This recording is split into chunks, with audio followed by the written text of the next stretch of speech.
Hello, good afternoon everyone. This is Teacher's Mail and welcome back to my channel. So for today's video, I am going to teach you on how to make boiled icing. Stay with me, be attentive, and let's enjoy making boiled icing. So these are the ingredients which we are going to use for our boiled icing. So we need 4 pieces eggs, but we are going to separate the egg yolk from it because we will only be using the egg whites. Then 1.5 cup sugar, refined sugar. Then we have 1/2 cup water. This one is 1/8 teaspoon cream of tartar. And our flavoring extract is the lemon juice, which is 1 teaspoon. Let's separate the egg whites from the egg yolk. Be careful not to break the egg yolk because if there is a very small amount of egg yolk mixed into the egg whites, it will be hard for us to make the egg whites stiff. We are through separating the egg whites from the egg yolk. We'll put the egg whites into the mixing bowl and also the 1/8 teaspoon cream of tartar. The cream of tartar helps in the stabilizing of the egg whites. We will set aside the egg whites. Meanwhile, we will put 1.5 cup sugar into the saucepan and add 1/2 cup water for the syrup. Let's put the mixture of sugar and water into the saucepan and let it simmer. When it starts to simmer, that's the time for us to start also beating the egg whites. In this way, we will get the good timing of the egg whites. Remember that timing is very important in the mixing of the egg whites and pouring of the syrup into it in order to make a very good icing. Pour the syrup into the stiff egg whites until it is done. So see to it that the egg whites is really stiff before you pour the syrup, or else your mixture will be unsuccessful. How do you know that the work is unsuccessful? Well, the foam will not become stiff and it will liquefy. Volume of the icing decreases instead of increasing. You can see that our icing is very stiff. It does not flow anymore and it is ready for decorating the cake. But here, I will not be decorating the cake yet because I am just showing you how to make the boiled icing. Instead, I am going to make some design and later on, we will be baking the icing so that we will not be wasting the ingredients. The ingredients. And you are new in cake decoration, you can practice by using the spatula.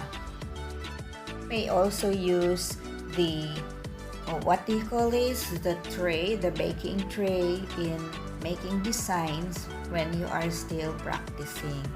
And now, you cannot make a perfect design unless you practice more often. We have a very good texture, very smooth texture of the icing. You may also add food coloring to the icing to make it more attractive. So it depends what color you want to add to the icing, but not too much because if you add too much food coloring to your icing, that will make the icing bitter. Speaking of food coloring, we have different kinds of these. We have the liquid food coloring, we have the powdered food coloring, we also have the paste coloring. But in my case, I prefer to use the liquid food coloring or the paste food coloring rather than using the powdered food coloring. You know what? The paste coloring is quite expensive, but this is the kind of food coloring that gives you the best color, and it will not affect the texture of the icing. Among the three kinds of food coloring, the powdered food coloring is the cheapest one. I never use the powdered coloring in my icing. You know why? It's hard for me to get the right consistency of the color that I want. So I always use the liquid food coloring, or sometimes the paste food coloring.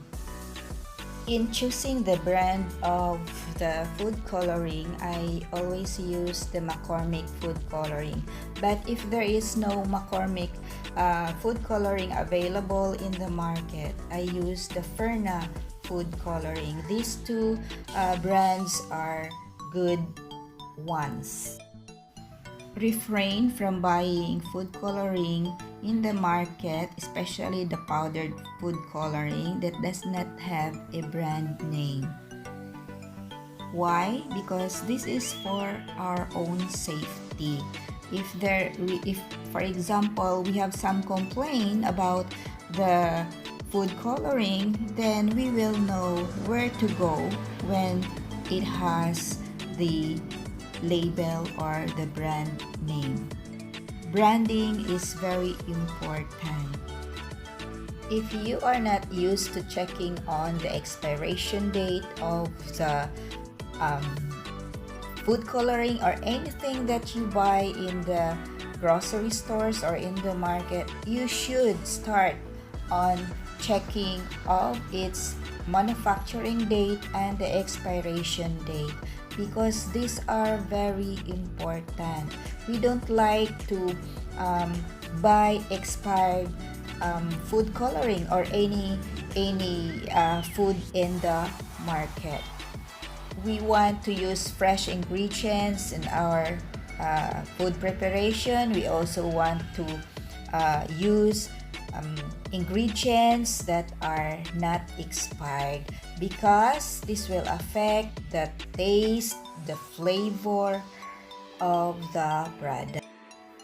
We want to have a good quality product, so we should also use a good quality ingredients in our food preparation. But since we are talking about food coloring here, we should also get a good food coloring.